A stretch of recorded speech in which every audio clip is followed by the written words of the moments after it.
예수님을 죽였을까요? 이 질문으로 시작하겠습니다. 여러분, 예수님을 누가 죽였나요? 자, 이 일을 알아보기 위해 먼저 우리는 성경 레위기서를 일단 살펴보겠습니다. 레위기서 17장 11절 보겠습니다. 이 레위기서는 사람이 하나님께 드리는 여러 제사 의식들이 기록되어 있고요. 사람들이 어떻게 하면 이스라엘 백성들이 정결하게 살 수 있는가, 이 정결법에 대해서 또 제사장에 대한 규례에 대해서 규례를 적어놓은 하나님 말씀입니다. 레위기서 17장 11절 찾으셨나요? 저는 못 찾았는데 페이지 수를 알려드릴게요. 172페이지 죄송합니다. 17장 11절 172페이지 맞네요. 11절 같이 읽겠습니다. 시작. 육체의 생명은 피에 있음이라 내가 이 피를 너희에게 주어 제단에 뿌려 너희의 생명을 위하여 속죄하게 하였나니 생명의 피에 있으므로 피가 죄를 속하느니라. 자, 이 말씀은 누가 누구에게 주신 법입니까? 하나님께서 이스라엘 백성들에게 우리에게 주신 법이죠. 하나님은 죄사함의 방법에 대해 사람과 사전에 의논한 적이 없습니다. 지금 이 말씀, 이 법령이 레위기서 17장 제 11조, 이 법령이 누구 법령이에요? 하나님의 법령입니다. 하나님께서 일방적으로 제정하신 법인데요, 이 말씀에서 우리가 중요하게 인정해야 할 것이 하나 있습니다. 그것은 하나님 앞에서 사람이 구원받고 의롭다 함을 얻는 이 일에 있어서 사람의 생각은 아무 쓸모가 없다라는 사실입니다. 다시 말해서 피가 죄를 속하느니라 라는 이 문구에서, 이 조항에서 피라는 글자 대신에 그 어떤 단어도 하나님은 용납하지 않습니다. 인간의 거기에 그 피라는 단어에다 가로치고 거기다가 인간의 노력, 그래서 인간의 노력이 죄를 속하느니라. 된다 안 된다? 된다 안 된다요? 안 됩니다. 피가 죄를 속합니다. 인간의 선한 행위 안 됩니다.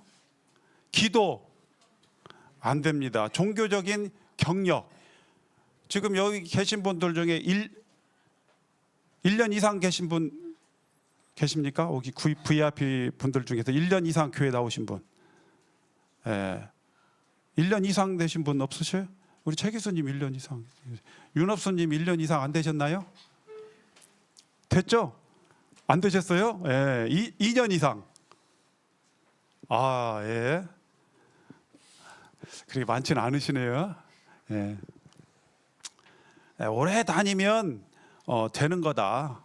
또 어떤 사람은 가문의 종교 배경을 말합니다. 우리 아버지가, 우리 할아버지가 목사님이고 장로님이고 이렇게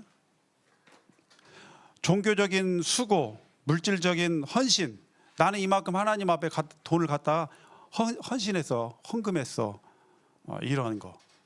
또는 나는 성경을 몇 번 읽었다, 통독했다, 성경 말씀을 나는 많이 안다. 이것도 죄를 속합니까? 못합니까? 속하지 못해요. 레위기서 1장 4절에서 6절까지 한번 보겠습니다. 자, 잠깐만요. 자, 육체의 생명은 피에 있는 거 맞습니까? 근데 이 피를 하나님께서 누구에게 주었다 했어요? 너희에게. 너희는 누구예요? 이스라엘 백성들에게 주어서 그걸 어디에 뿌려요? 하나님 앞에 제사 드리는 성전 또는 성막, 이 성막의 제단에다가 뿌려서 너희의 생명을 위하여 속죄하게 하였다. 속죄가 무슨 뜻인지 아시죠? 예, 죄를 사하기 위해서 어떤 대가를 치르고 죄가 용서받는 방식입니다. 죄가 사해지는 방식이에요. 그래서 사죄하고 속죄는 조금 다른데, 사죄는 어떤 죄가 용서받는 결과에 집중이 되어졌다면, 포인트가 있다면, 속죄는 결과와 과정과 결과가 같이 포함되어 있어요. 그래서 어떻게 사죄가 되었느냐, 그것은 일정한 내가 대가를 치렀다 하는 것입니다. 그래서 우리 죄가 사해질 때 그냥 사해진 게 아니라 어떤 대가가 치러진 거예요. 근데 여기서 말씀해 보니까 우리 죄를 사해 주는 것은 무엇 때문에 가능해요? 무엇가 한 글자로 피단 말이에요. 왜? 죄의 삭은, 그러면 이 피가 왜 죄를 속하느냐? 왜 속할까요? 자, 하나님의 법령 중에 죄의 삭은 사망이다라고 로마서 6장 23절에 나와 있죠. 이 법령에 따라서 죄를 지은 사람은 그가 범한 죄를 용서받기 위해서는 뭐가 필요해요? 그 대가가 사망이에요. 사망. 죄에 대한 대가는 사망이에요. 죄의 삭은 사망. 죽음이란 말입니다. 그럼 죽음은 뭘로부터 와요? 생명의 빼앗김으로부터 오는 거예요. 그래서 생명이 빼앗길 때 어떻게 하면 생명이 빼앗겨져요? 피 흘림이 돼야 되는 거예요. 그래서 피가 죄를 속합니다. 레위기서 1장 4절 보면 이스라엘 백성들이 죄사함 받는 어떤 과정이 이렇게 잠깐 나와요.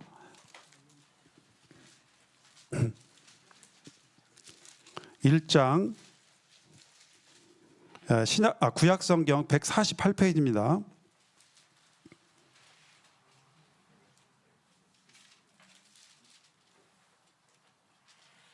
3절부터 5절까지 6절까지 한번 읽어보도록 하겠습니다.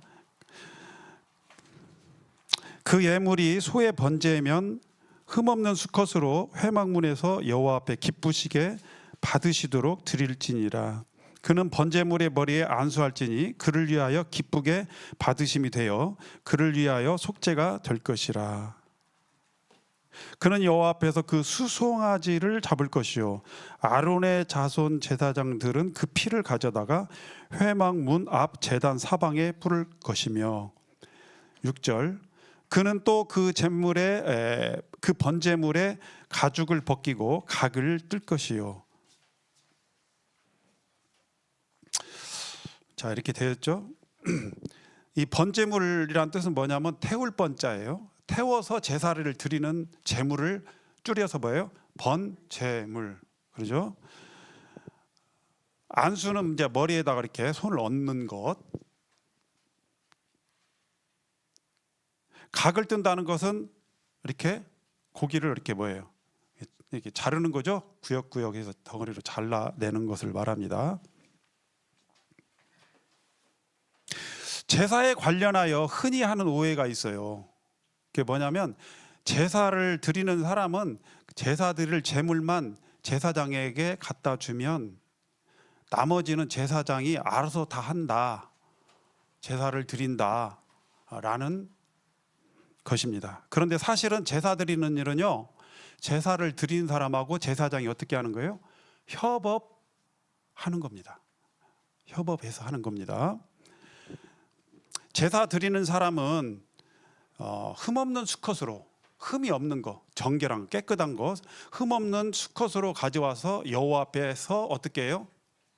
직접 잡습니다. 여기 보면 6절에 그는 또 뭐예요? 죄송합니다.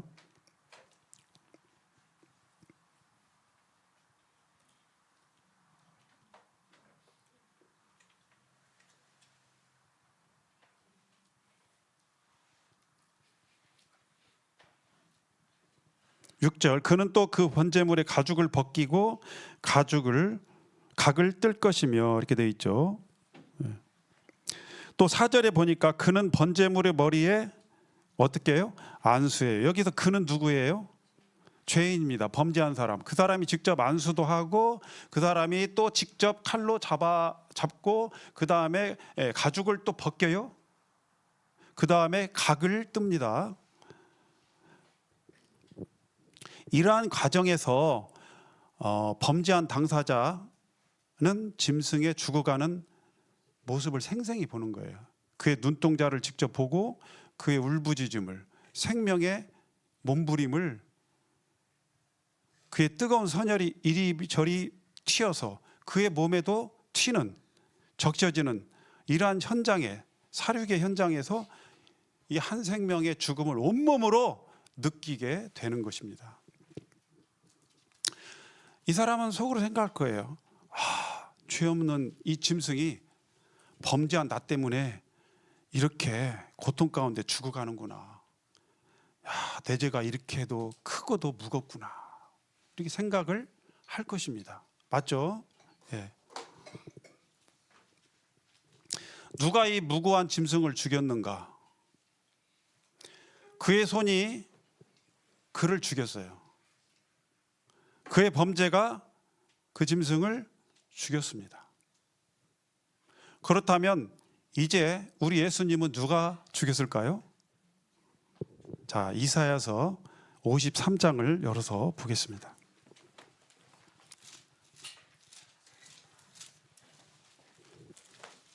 (23장) 53장 구약성경 1033페이지입니다. 천천히 찾으세요. 우리는 사랑이 필요해요. 부모님의 사랑은 우리의 육신의 생명을 이 땅에 오게 하고 우리를 육신의 생명을 키워줍니다. 그러나 우리의 영혼은 하나님의 사랑밖에 없어요. 하나님의 사랑을 우리가 받게 되면 우리 인생의 방황은 거기서 종결이 되고 이제 행복한 나날이 오게 됩니다. 한번 읽어보도록 할까요?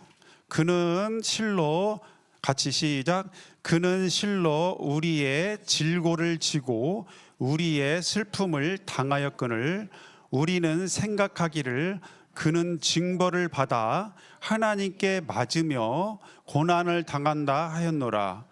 그가 찔림은 우리의 허물 때문이요 그가 상함은 우리의 죄악 때문이라.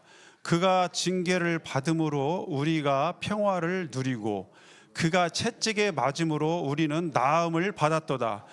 우리는 다 양 같아서 각기 제 길로 그릇 행하여가 빠졌죠? 네. 그릇 행하여 각기 제 길로 갔거늘 여호와께서는 우리의 죄악을 그에게 담당시키셨도다. 아멘. 네. 이 말씀에 대한 해설을 듣지 않고 바로 본인이 깨닫고 구원받는 사람들도 있을까요, 없을까요? 이 이사야 선지자는 예수님 오시기 전, 제가 지금 이사야서 읽었어요. 700년 전에 이 땅에 살았던 선지자입니다. 그래서 이 말씀은 언제 기록된 거예요? 예수님 태어나기 700년 전에 기록된 말씀입니다. 여기에서 4절은 무엇을 얘기하고 있냐면 성육신 하신 하나님의 아들을 얘기하고 있어요. 성육신은 지난번에 말씀드렸죠. 이룰성, 거룩할 성이 아니에요. 이룰성, 몸육, 몸신. 하나님의 아들이, 하나님이 아들 하나님께서 몸을 입고 이 땅에 오셨다는 것입니다. 여러분, 하나님의 아들이 맞습니까? 아들 하나님이 맞습니까?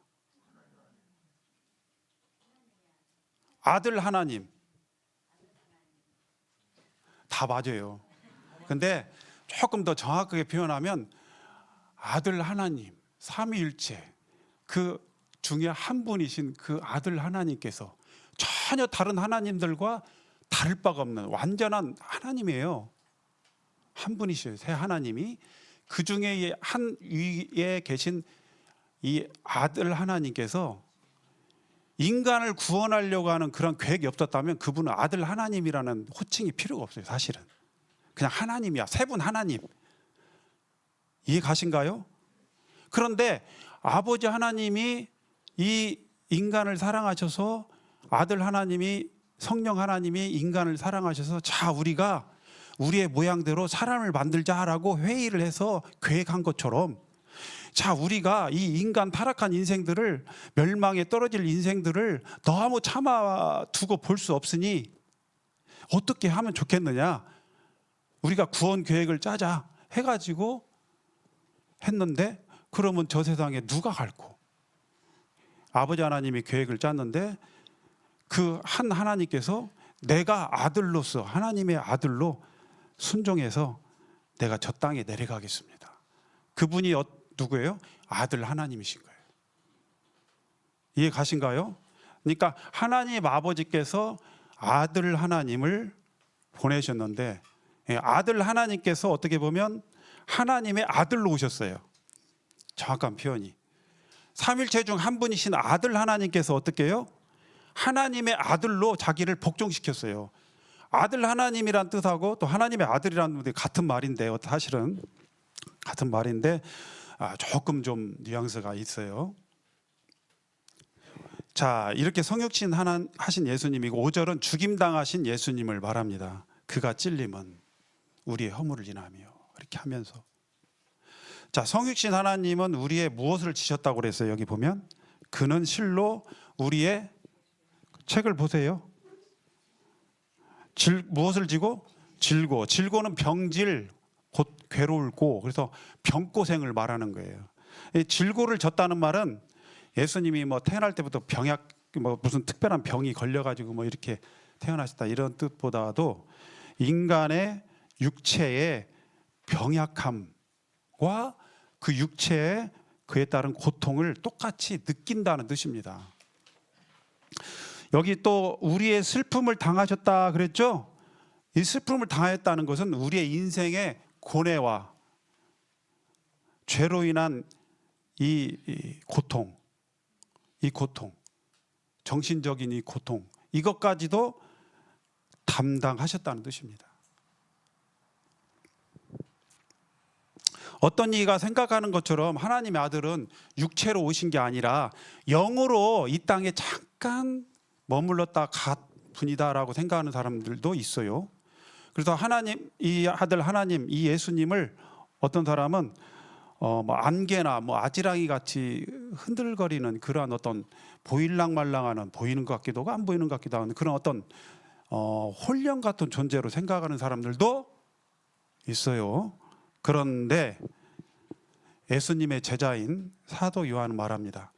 태초부터 있는 생명의 말씀에 관하여는, 이 생명의 말씀은 예수님이에요. 하나님의 아들, 이 땅에 오신. 관하여는 우리가 들은 바요, 눈으로 본 바요, 자세히 보고 우리 손으로 어떻게 했다? 만진 바라 그랬어요. 예수님을 이 사도 요한은 보고 듣기도 하고 자세히도 봤어요. 그리고 또 이렇게 만져봤어요. 옆에 사람 한번 보세요. 이 악수 한번 했었나요 아까? 악수 이렇게 하면서 눈도 보죠, 말도 하죠. 옆에 사람 지금 듣고 보고 만지죠. 한번 만져보세요. 뭐 흐물거리나 흘러 뭐 연기처럼 사라지나요?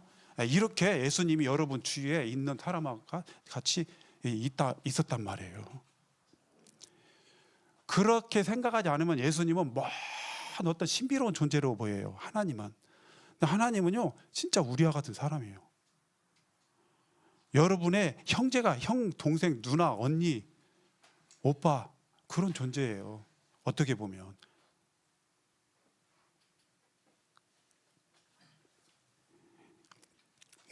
이렇게 말하면 이제 근데 하나님께서는 완전한 하나님이시죠. 또 완전한 육체를 입으신 인간이시고, 그래서 자기를 낮추사 사람의 모양으로 나타나시고, 빌립보서 2장에 말씀드렸죠. 사람의 모양으로 나타나셨어요. 만질 수 있는. 우리는 피비린내 나는 현장, 여러분 피 냄새 맡아보신 분 계세요? 피 냄새 저는 맡았어요. 피가 막 흘러내린 사람을 제가 업고 어떻게 병원으로 간 적이 있는데, 고등학교 때 한 친구. 근데 막 등에도 없고 그런데 피가 막 내 몸에 적셔지니까 비린내가 나더라고요. 그래서 피 비린내 나는구나. 이 피 비린내. 짐승의 피는 어떤 냄새가 나는지 모르겠지만 피비린내 나는 현장, 그 고통, 울부짖음, 붉은 선혈이 흩뿌려지고 꿈틀대던 살아있던 목숨들이 무참하게 빼앗기는 이것이 끔찍한 현장 같지만 이게 우리에게는 필요해요. 죄인된 이스라엘 백성들에게는 필요한 일이에요. 나라는 죄인의 목숨이 참혹하게 맞이해야 될 결과적인 모습입니다. 사실은 나의 모습이에요. 이 모습이, 이 현장이. 생명의 찢겨짐이 우리에게는 필요합니다. 안타깝지만. 그리고 그 찢겨진 몸뚱아리 피부 틈새로 정말 스멀스멀 흘러나오는 그 내리는 검붉은 그 뜨거운 목숨의 핏방울들이, 그것들이 우리에게 필요한 거예요. 예수님은 우리 죄 때문에 죽으셨습니다. 우리 죄가 예수님을 죽였습니다. 우리가 예수님을 죽였습니다. 다 같은 말이에요. 그러죠? 네. 그런데 이것만으로는 예수님의 죽으심이 속 시원하게 이렇게 설명이 잘 안 돼요. 왜 그러냐면 티끌 같은 인간들 그냥 하나님께서 원래 말씀하신 그 법대로 그냥 처리해버리면 어떻게 돼요? 그만일 텐데.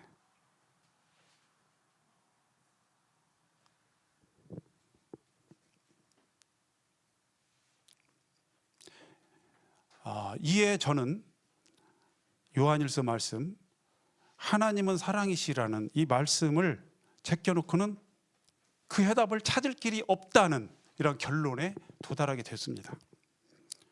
저는 가만히 혼자 생각을 해봤어요. 하나님께서는 그 사랑이라는 그 끈적끈적한 그 본성을 왜 가지셨을까? 가지지 않으셨다면 이 고생 안 하셨을 텐데.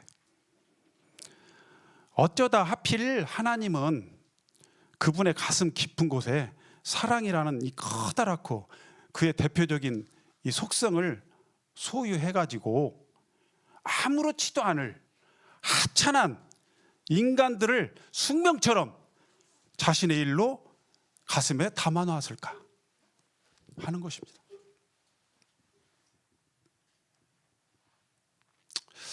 하나님도 내가 생각하는 것처럼 이러한 일들을 피하고 싶지 않았을까? 내 육신적으로 인간적인 생각으로 해봤습니다. 제 생각이에요. 이러한 인간적 생각에 하나님은 나에게 이렇게 말씀하셔요.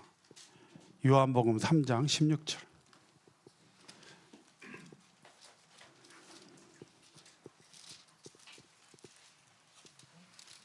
요한복음 3장 16절입니다.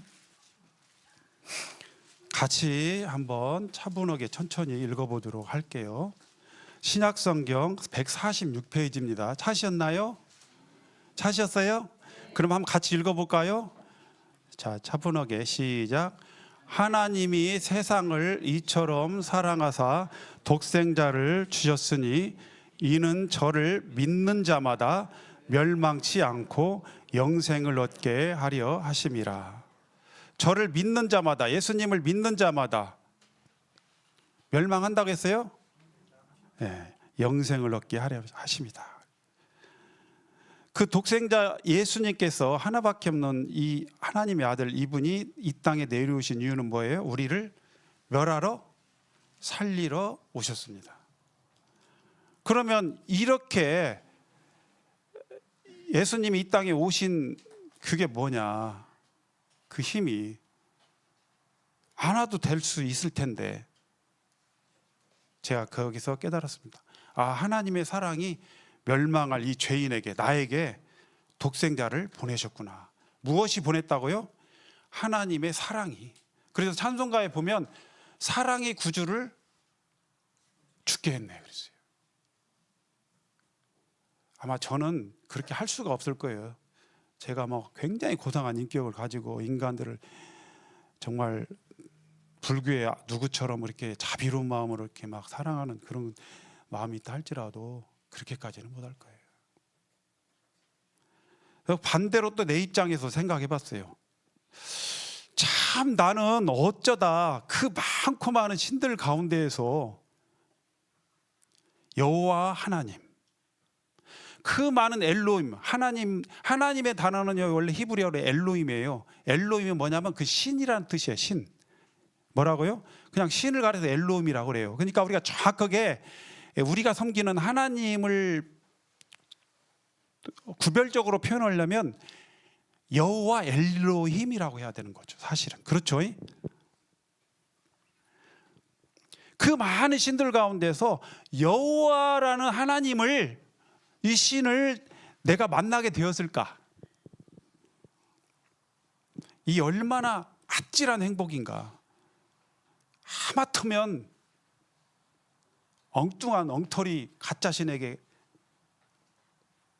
평생을 갖다 바쳐서, 영혼을 바쳐서 멸망의 지옥에 갈 텐데 얼마나 아찔한 행복인가 생각합니다. 하나님의 대표적인 본성, 그 사랑을 나처럼 이렇게 누리고 사는 자가 누구일까 생각을 하게 됐습니다.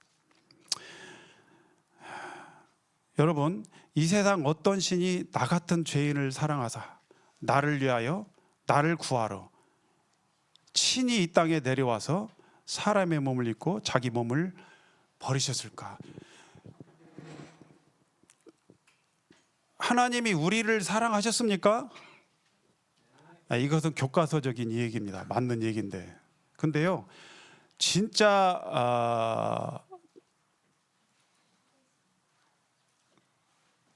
하나님은 우리에게 질문합니다. 질문했을 때 그 답변이 교과적인 답변을 원하지 않아요. 무슨 답변을 원합니까? 하나님이 나를 사랑하셨다. 여기까지 와야 돼. 이게 내가 하나님 앞에서 1대1로 그분의 사랑을 깨달은 사람의 답변이에요. 하나님이 세상을 이처럼 사랑하사, 이건 교과적인 답변이에요. 정말 깨달은 사람, 구원받는 하나님의 사랑을 안 사람은 어떻게 얘기할까요? 하나님이 나를 이처럼 사랑하사 독생자를 나에게 주셨구나, 이렇게 나오는 겁니다. 그래서 갈라디아서 2장 20절에는 이렇게 표현되어 있어요. 사도 바울이 내가 그리스도와 함께 십자가에 못 박혀 죽었나니 이제는 내가 산 것이 아니요 내 안에 그리스도께서 사신 것이라. 이제 내가 육체 가운데 사는 것은 나를 사랑하사 나를 위하여 자기 몸을 버리신 하나님의 아들을 믿는 믿음, 그 믿음으로, 그 믿음 안에서 사는 것이다, 이렇게 얘기하고 있습니다. 뭐라고요? 나를 사랑하사 나를 위하여 자기 몸을, 자기 육체를, 자신을 버리신, 거기는 자신이라고 나와 있어요. 자신을 버리신, 자기 몸을 버리신. 여기까지 아멘 합니까 여러분? 예. 자, 그러면 이제 두 번째 질문을 드릴게요. 어떻게 예수님 한 분의 그 죽음이, 예수님은 한 분으로 돌아가셨죠? 예. 죽음이 인류의 모든 사람들의 죄를 가져가셨을까? 난 그거 이해가 안 간다. 어떻게 예수님 한 분의 죽음이 나의 죄를 가져가게 된 것이 되었을까? 혹시 의문이 있습니까? 네, 그러면 우리 레위기서 16장 6절 말씀을 보겠습니다.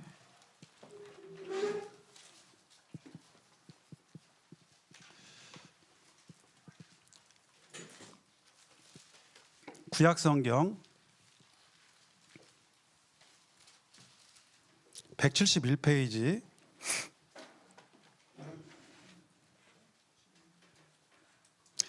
6절 찾으셨나요? 읽어보겠습니다.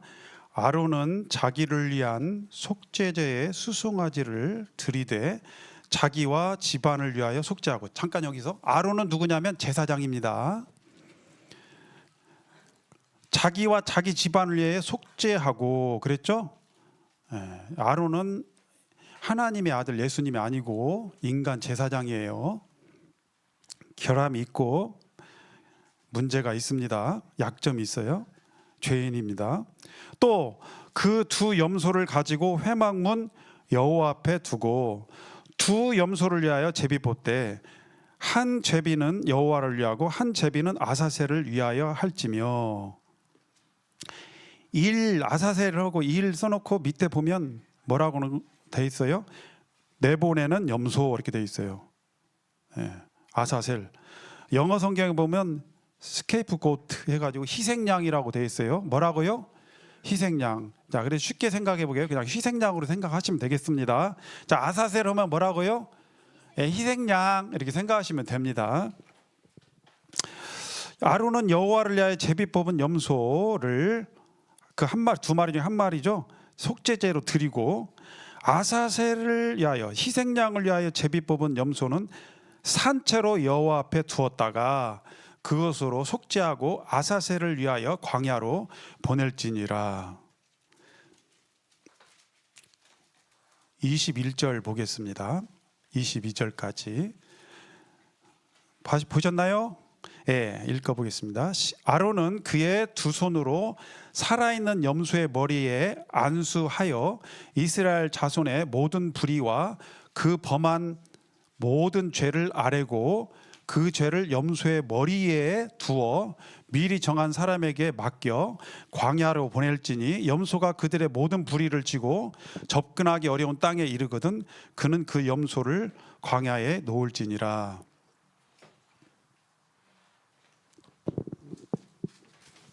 제가 그림 한번 그렸는데요. 저거 원래 산업 디자인과도 안 나오고 그냥 보통 인간입니다. 그래서 그냥 대충 했는데 괜찮게 보이시나요? 너무 세세하게 그리려고 하다 보니까 그러다 보면 그림을 망칩니다. 그래서 아주 간단하게 그리려고 노력했어요. 자, 여기 보면 사람이 있죠? 이 사람은 죄를 범한 사람입니다. 죄를 가지고 있어요. 여기는 뭐 양이나 염소 같죠? 자, 여기 보면 우리가 이제 아까 읽은 말씀 중에 안수라는 단어가 나와요. 그렇죠? 머리에 두 손을 얹었다고 그랬죠. 안수하라고. 이 안수는 무슨 뜻이냐? 이 안수하잖아요 지금. 뭐냐면 동일시한다, 전가한다는 뜻이 있어요. 동일시한다는 건 뭐냐면 안수하는 순간 A하고 B가 같다, 다르다. 같다는 뜻입니다. 아이고 감사합니다. 같습니다. 그래서 이 사람이 야고 야가 이 사람이에요. 그러면 이 사람은 이 희생양이고 범죄인 이 사람은 희생양이 됐어요. 희생양은 이 죄인입니다. 그렇죠? 이 희생양의 죽음은 누구의 죽음이에요? 죄인의 죽음. 왜? 같은 동일인으로 취급을 하니까. 두 번째, 전가. 그래서 이 A가 B가 되었어요. B가 A도 됐고 하나요. 하나 묶음이에요. 한 묶음. 그런데 이게 죄가 또 이렇게 넘어가요. 안수가 돼요. 그럼 이 죄가 일이 넘어간 거예요. 이해 가셨나요? 네, 감사합니다. 고맙습니다. 네. 이 안수에 대해서 첫 번째 제가 말씀을 드렸죠. 두 번째는 뭐냐면 대표성의 원리예요. 대표성. 이 대표성이 뭐냐면 아까 레위기서 1장에서는 한 사람이 범죄하고 한 마리의 양이나 염소가 있었죠. 그렇죠? 여기서는 21절에 아론은 제사장이죠. 그의 두 손으로 살아있는 염소의 머리에 어떻게 했다? 안수했다 그랬죠. 그리고 그 순간 어떻게 됐어요? 그 다음 안수하여 그 다음 이스라엘 같이 읽어볼게요. 시작. 이스라엘 자손의 모든 불의와 그 범한 모든 죄를 아뢰고 그 죄를 염소의 머리에 두어 미리 정한 사람에게 맡겨 광야로 보낼지니라. 그렇게 됐죠. 그래서 이 아론은 한 마리의 양을 가져왔어요. 근데 이스라엘 백성들이 그때 당시 100만 명, 200만 명이 됐을 것 같은데 그 많은 사람들이 일일이 와가지고 그 염소에다가 이렇게 안수를 했나요, 안 했나요? 그러면 봄날이 가요. 1년 가요. 그러죠? 줄 서서 기다려야 돼요. 그럼 어떻게 했다? 이스라엘 백성들의 대표 누구? 제사장 아론. 이 아론 한 사람이 손을 얹었어요. 그러면 어떻게 돼요? 아까 내가 말씀드렸죠. 안수의 두 가지 원리. 하나는 동일시된다. 그렇죠? 그래서 이스라엘 대표가 아론이기 때문에 그 이스라엘 백성들이 아론이고 아론이 이스라엘 백성들이에요. 같은 하나예요. 그래서 아론이 이렇게 안수한 순간 이스라엘 백성들이 안수한 게 된 꼴이 되는 거고, 그리고 그 순간 이스라엘 백성들과 그 한 마리의 양, 희생양과는 어땠다? 같다. 하나다. 그리고 이스라엘 모든 백성들의 불의와 죄가 어떻게 됐다? 넘어갔다. 그 속죄 양에게, 희생 양에게. 이해 가시죠? 그래서 이스라엘 백성들의 각 개개인들의 죄가 희생양이 넘어간 겁니다. 요한복음 1장 29절 보겠습니다. 여기 손 넣으시고 다음에 또 봐야 되니까요. 요한복음 1장 29절.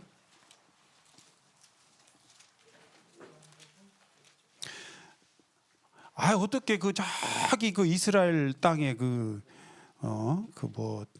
참 이름도 낯선 예수란 분이 와가지고 이렇게 죽었는데 어떻게 온 인류의 죄를 가져갈 수 있고 내 죄까지도 가져갈 수 있느냐 하는 겁니다.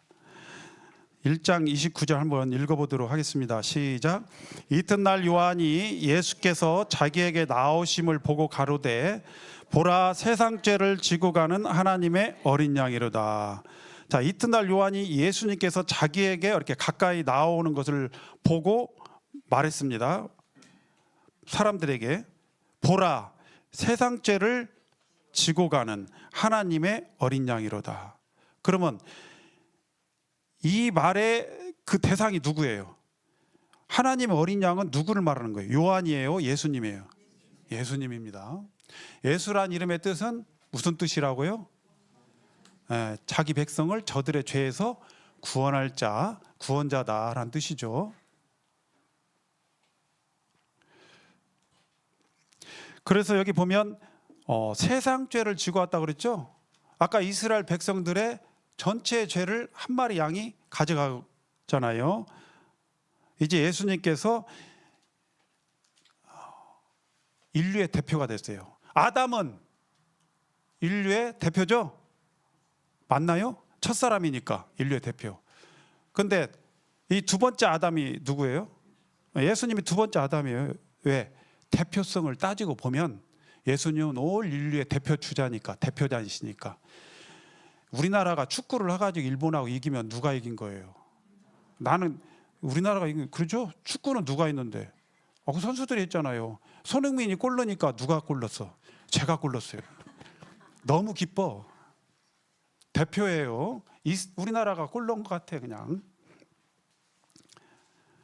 그래서 이 세상 죄 속에 들어가 있는 모든 죄는 이 세상을 다녀간 모든 사람들, 인류의 모든 사람들 죄 가운데서 이 세상 죄를 벗어난 죄가 있어요, 없어요? 없어요. 이 세상 속에 있는 모든 죄. 이 세상 죄 속에 내 죄는 포함되나 안 되나요? 세 번째로요, 생명의 가치 차이예요. 양 한 마리의 생명의 가치하고 한 사람 목숨의 가치 차이, 가치가 어느 것이 더 클까요? 한 사람의 생명의 가치는요, 수천 수만 마리의 짐승의 생명과도 비교할 수 있다 없다? 없습니다.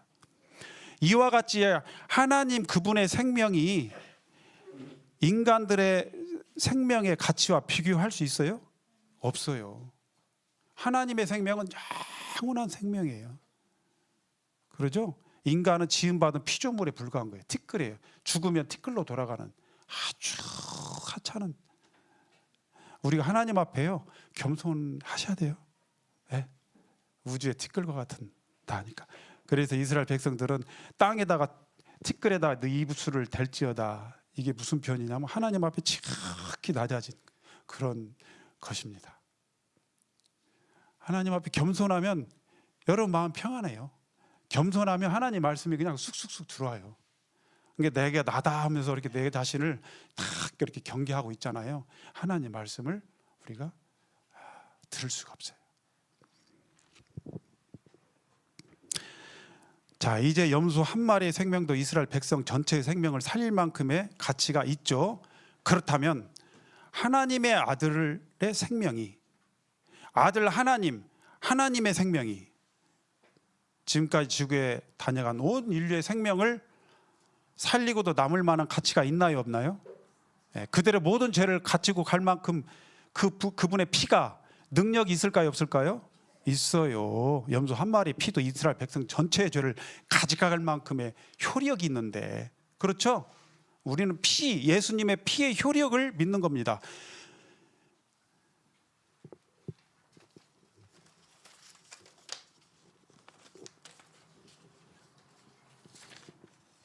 퀴즈.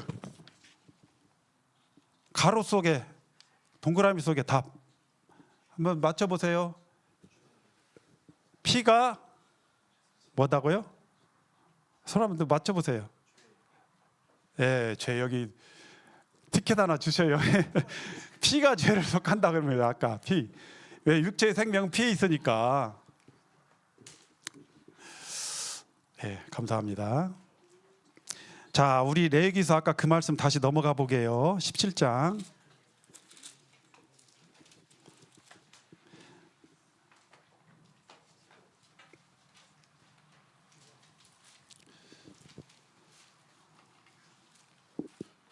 (17장) 21절. 아론은 그의 두 손으로 살아있는 염소의 머리에 안수하여, 죄송합니다. 16장이죠. 아까 접어놓은데요. 찾으셨나요? 구약성경 172페이지. 그 모든 불의와 그 범한 모든 죄를 아뢰고 그 죄를 염소의 머리에 두어 미리 정한 사람에게 맡겨 광야로 보낼지니라.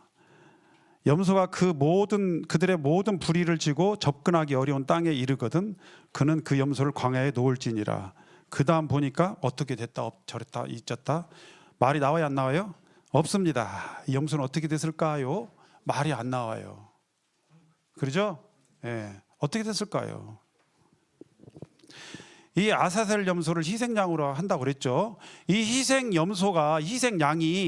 실로 인간의 죄를 대신 지을 이유가, 이스라엘 백성들의 죄를 대신 지을 이유가 있어요, 없어요? 없어요.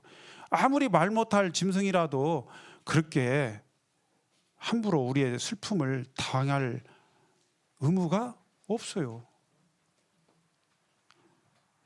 그는 무인지경에 놓였어요. 여기 보면 접근하기 어려운 땅이라고 그랬죠.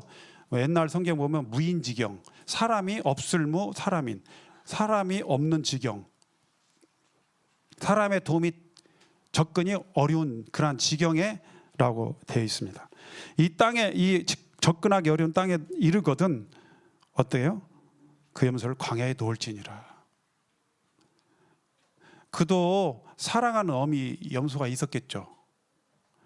그러나 거기서 떨어져 가지고 아무도 접근하여 도움을 줄 수 없는 그 땅에 그는 있으면서 그는 목마르고 때로는 배고프고 또 밤에는 얼마나 무서워요. 혹은 들짐승들의 아마 밥이 되어 홀로 두려움 가운데 밤새도록 울부짖으면서 아마 그럴 수도 있을 거라고 저는 봅니다. 누가 무엇이 이렇게 만들었습니까? 이 염소를 이스라엘의 백성들의 죄가 그렇게 한 겁니다. 이제 하나님 아들께서 예수님이죠. 하늘 보좌를 버리시고 그의 사랑하는 아버지 곁을 떠나서 이 땅에 내려오셨다고 빌립보서 2장에서 말씀을 지난번에 드렸습니다. 그는 하나님의 본체시나 하나님과 동등됨을 취할 것을 여기지 아니하시고 자기를 부여 종의 형체를 가지사 사람들과 같이 그 수준까지 떨어졌고 사람의 모양으로 나타났어요. 성육신 하신 하나님.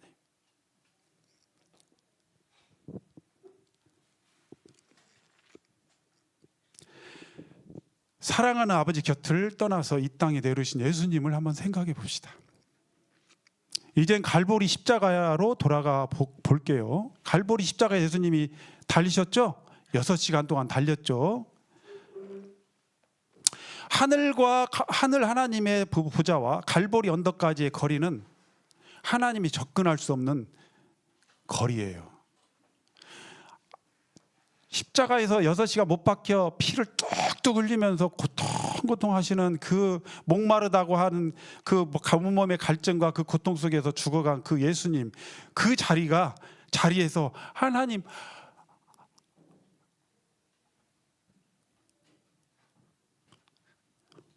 아버지께로 갈 수 있는, 그 접근할 수 있는 거리가 안 돼. 도저히 갈 수가 없어. 근데 이 말은 어폐가 있습니다. 왜? 하나님은 우주 만물에 충만하신 분이에요. 설령 딱 그냥 가령 하나님께서는 우주 끝에 만약에 계신다 할지라도 우주를 쭈그려뜨려 가지고라도 하나님은 턱 그냥 예수님 앞에 나타날 수 있습니다. 캔 그냥 탁 쭈그리듯이. 하나님이 사랑하는 아들에게 접근할 수 없는 거리는 없습니다. 우주 만물에 충만하신 하나님께서. 그러나 예수님 골고다 십자가에 달리시던 날 해는 빛을 잃고 온 땅은 어두움이 임했다고 했어요. 제6시에 해가 빛을 잃고 온 땅에 어두움이 임하여 제9시까지 계속되더니 이렇게 되어 있어요. 3시간 동안. 이건 개기일식, 우연한 일식이 아니에요. 일식은요 8분밖에 안 걸려요. 그리고 실제 관측할 수 있는 시간은 2, 3분밖에 안 된대요. 3시간 동안 해가 빛을 잃었다니까요. 온 땅에 어둠이 임했다고 그랬습니다. 하나님께서요 그 아들의 부르짖음, 나의 하나님 나의 하나님 어찌하여 나를 버리셨나이까. 왜 내 소리를 듣지 아니하시나이까. 내가 이렇게 부르짖지 않습니까? 그런 아들의 목소리를 외면하셨습니다. 깜깜하게 커튼을 쳐가지고 도저히 볼 수 없어서. 제가 예전에 어렸을 때 초등학교 때 이렇게 놀다가 이 팔을 뼈를 부러뜨려 가지고 그때 제 집에서 중화산동 그 집에서 어은 그 고를 넘어서 어은골 있죠? 전주 진북동에 그거 넘어서 이제 진북동에 무슨 체육관이 있어요. 그 체육관인데 제가 그것을 그때는 이제 뼈를 바로 안 맞추고 막 무슨 뭐 이상한 약초 같은 걸 붙이더라고요. 얼마나 그때 당시는 아버님이 그렇게 이 똥풀이 좋다고 막 붙였는데 이틀인가 버티다가 팅팅 부순 팔로 뼈병원에 갔어요. 옛날에는 그 태권도장에 보면 뼈병원이 같이 옆에 있습니다. 근데 나를 이제 의사 하나하고 간호사 하나가 이제 야 괜찮아 겁먹지 마 하면서 처음에는 따뜻한 이제 수건으로 이렇게 스프를 해주시더라고. 그러더만 갑자기 의사 간호원이 여기를 잡고 의사는 뭐 이쪽 요 손을 잡고 둘이서 나를 이 팔을 빼는 거야. 뼈가 붙었던 게 떨어져가지고 깨져가지고 이렇게 됐어요. 어긋나서 붙은 거야. 그럼 이것을 어떻게 해요? 띄어내가지고 붙여야지. 그 얼마나 고통스럽겠어요. 그러니까 내가 그냥 돼지 목 다는 소리 들어봤어요? 살려주세요. 너무 고통스러워서 막. 근데 우리 어머님 어때? 그 들을 수 있을까요, 없을까요? 못 들으니까 밖으로 나가가지고 귀 막고 있었다고 하더라고요. 그러죠. 정말 그렇게 요즘은 수술하잖아요. 마취시켜서 그렇게 무식하게 했어요. 그때 당시 얼마나 고통스러웠어. 어머님이 그렇게 못 들으신 거야. 아버지 하나님의 그 마음, 저는 제 아버님의 그 아들 하나님의 죽으심을 볼 때 하나님 마음 어땠을까 생각할 때 제 딸을 생각해 봐요. 내 딸이 만약에 정말 대의를 위해서 어떻게 죽음에 모든 사람들을 위해 죽음의 환경에 들어갔을 때, 야 그걸 어찌할 수 없는 그 상황에 들어갔을 때 난 내 마음 어떨까? 내 마음이 너무 절절해요. 너무 그냥 아프죠.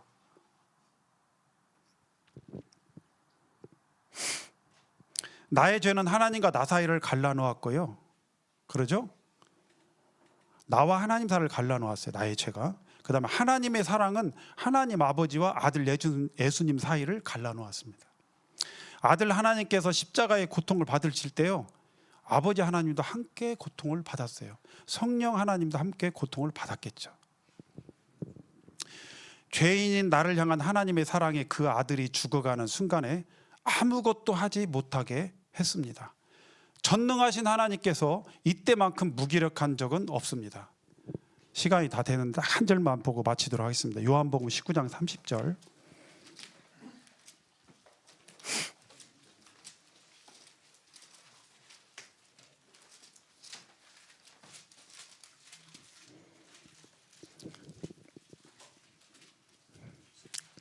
신약성경 182페이지 마지막 말씀, 이제 오늘 말씀 마지막 말씀을 드리고 마치도록 하겠습니다.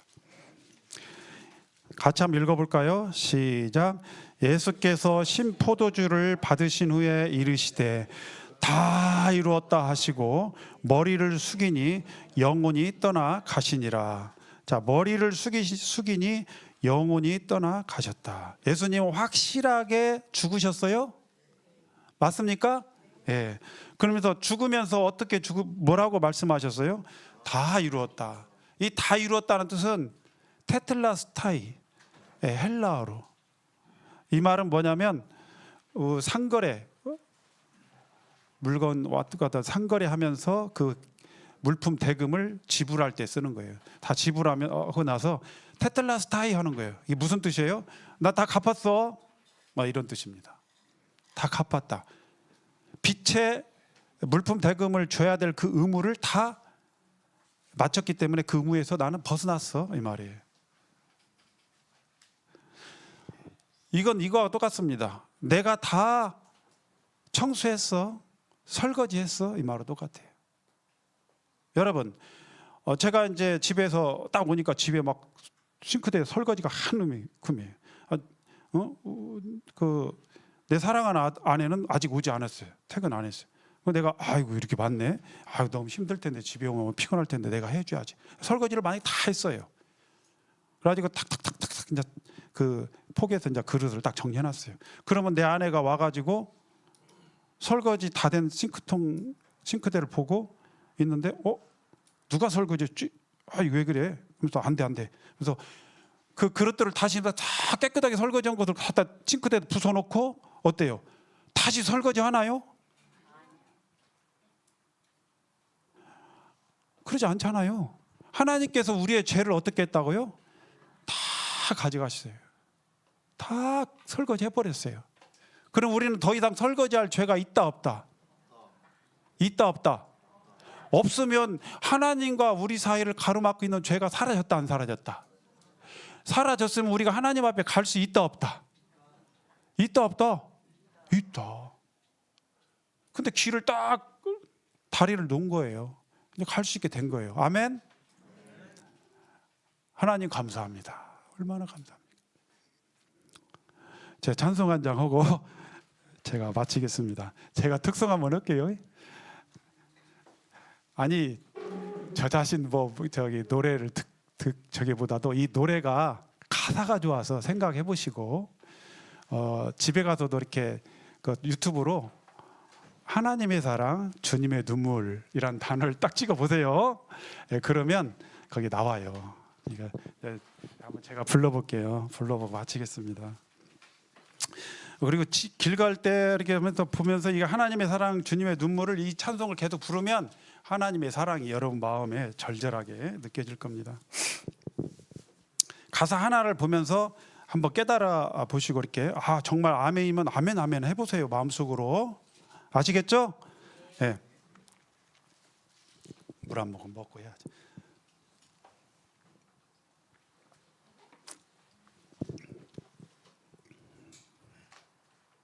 긴장하면 또 이렇게 삑사리가 납니다.